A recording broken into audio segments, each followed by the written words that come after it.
다시 국내 소식으로 들어와서 어제 국회에서 교총회장이 확진 판정을 받으면서 미래통합당 일부 심재철 원내대표 등 다행히 음성 판정이 나왔어요. 네, 그렇습니다. 지난 19일에 국회 내에서 토론회가 열렸는데요. 이 토론회에서 참석한 한국교총 하윤수 회장이 참석을 했는데 후에 확진 판정을 받았습니다. 그 토론회에 심재철 원내대표, 전희경 의원, 곽상도 의원 등이 옆자리 근거리에 자리를 했는데요. 그래서 검진을 받았습니다. 네. 그래서 오늘 음성으로 최종 판정을 받았습니다. 하지만 국회 내에서 확진 판정을 받은 사람이 다녀갔기 때문에 어제 오후 6시부터 의원회관 등 국회가 완전히 폐쇄된 상태입니다. 내일 오전 9시까지 폐쇄가 되고 내일 문을 열 예정인데 이게 40년 만에 처음으로 사상 초유로 국회가 일시적으로 폐쇄되는 일이 발생한 80년 겁니다. 계엄령 때 문 닫고 물론 하루 24시간 문 닫은 거지만 24시간은 아니군요. 어제 저녁 6시부터 내일 아침 9시까지니까 40년 만이라고 합니다. 자, 추경 관련해서 이해찬 대표가 국회 추경이 지연되면 긴급 재정 명령권이라도 발동해야 한다 이렇게 주장했는데요. 추경 관련해서 일단 먼저 문재인 대통령의 입장 들어보겠습니다. 특히 이번에 큰 어려움을 겪게 된 대구 경북 지역에 대한 특별한 지원이 절실합니다. 기업의 피해 최소화와 국민의 소비 진작, 위축된 지역 경제를 되살려내기 위해서는 과감한 재정 투입이 필요합니다. 예비비를 신속하게 활용하는 것에 더해 필요하다면 국회의 협조를 얻어 추경 예산을 편성하는 것도 검토해 주기 바랍니다. 긴급 재정 명령권 이해찬 대표가 언급했는데 이게 뭔가요? 그러니까 헌법에 명시된 대통령의 권한입니다. 중대한 재정이나 재해나 어떤 중대한 위기 상황이 발생했을 때 그때 국회를 의결 절차를 거치지 않고 대통령이 직접 명령을 발동하는 그런 이제 거라고 할 수 있습니다. 물론 긴급 재정 명령권을 발동한 다음에 그 다음에 국회에 보고는 해야 되지만 대통령의 명령권을 발동하고 난 다음에 곧바로 시행에 들어갈 수 있는 그런 제도라고 할 수 있습니다. 네. 미래통합당 입장이 좀 바뀌었습니다. 그래서 추경을 찬성하는 입장으로 돌아섰는데 물론 구체적인 건 조금 다릅니다. 직접 들어보겠습니다.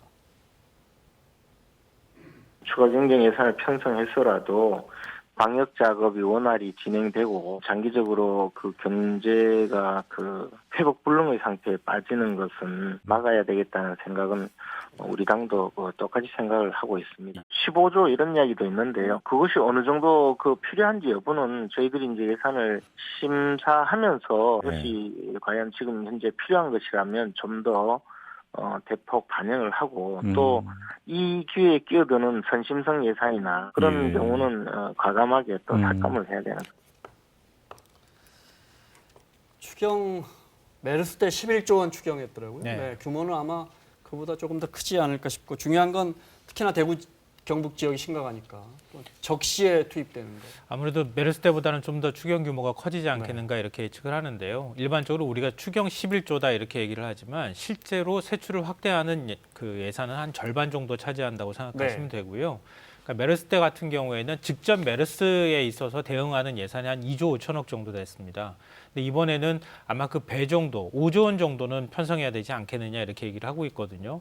그러니까 그거는 메르스에 직접 대응하는 것의 추경일 것이고 그 다음에 여러 가지 이제 경제 문제에 있어서 정부의 어떤 재정 정책을 확장하는 데 있어서 필요한 돈 이런 것까지 합하면 최소한 11조 원 이상은 되지 않을까 이렇게 예측할 수 중에 있습니다. 이제 자영업 지원이라든지 잠시 후에 여쭤보겠지만 그런 부분에 대해서는 이제 또 미래통합당과 정부 여당이 조금 입장이 다른 것 같습니다.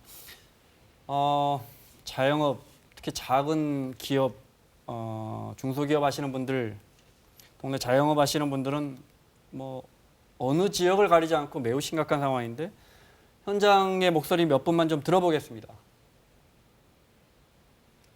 코로나로 인해서 아무튼 매출이 몇 퍼센트나 근데 절반이 아니죠. 99%예요. 하루에 돈 이거요 몇만 원도 못 팔아요. 알바생이 지금 오전 오후로 해가지고 2명씩 채용했는데 지금 알바들은 전혀 없고요.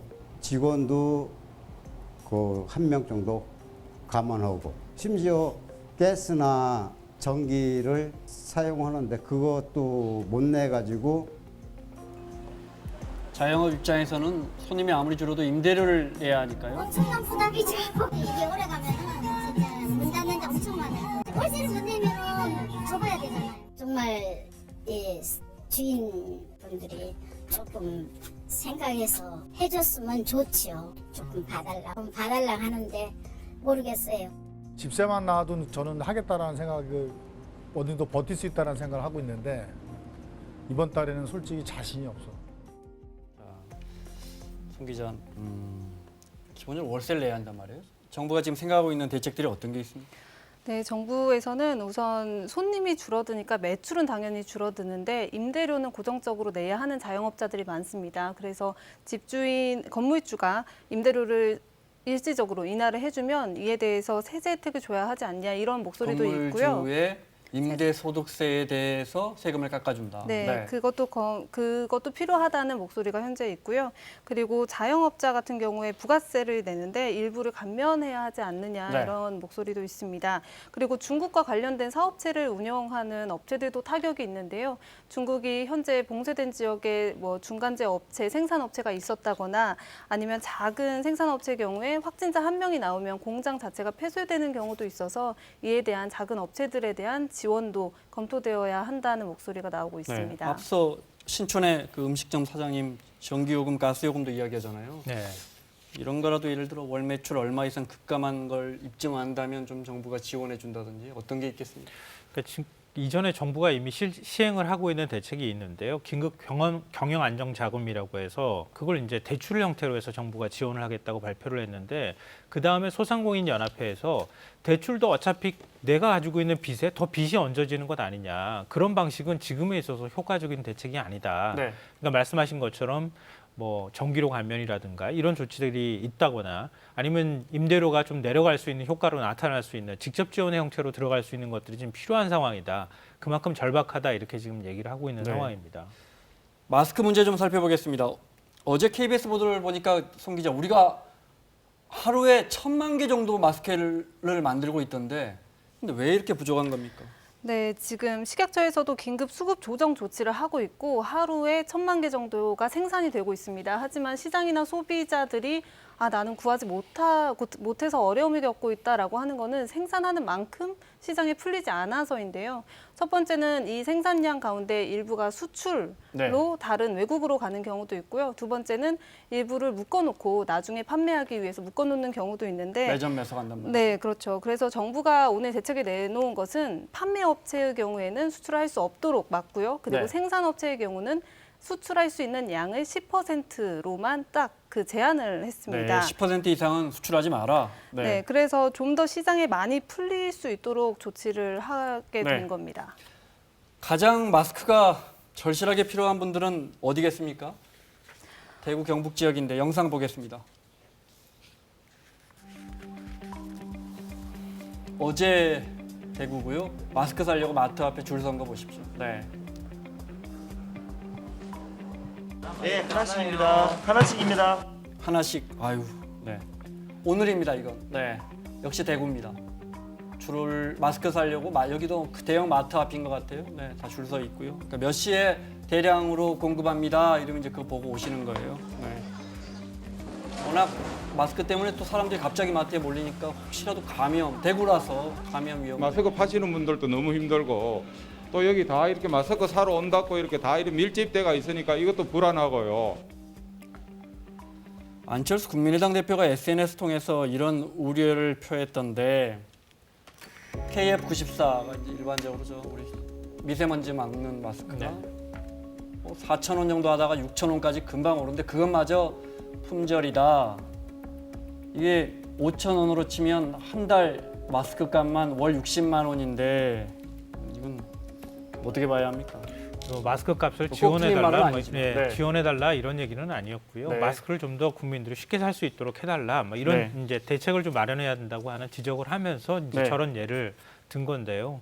물론 이제 지금 산술적으로 계산하면은 한 60만 원 정도 가격이 나오겠지만 실제로는 그 정도보다는 안 될 거라고 생각을 하거든요.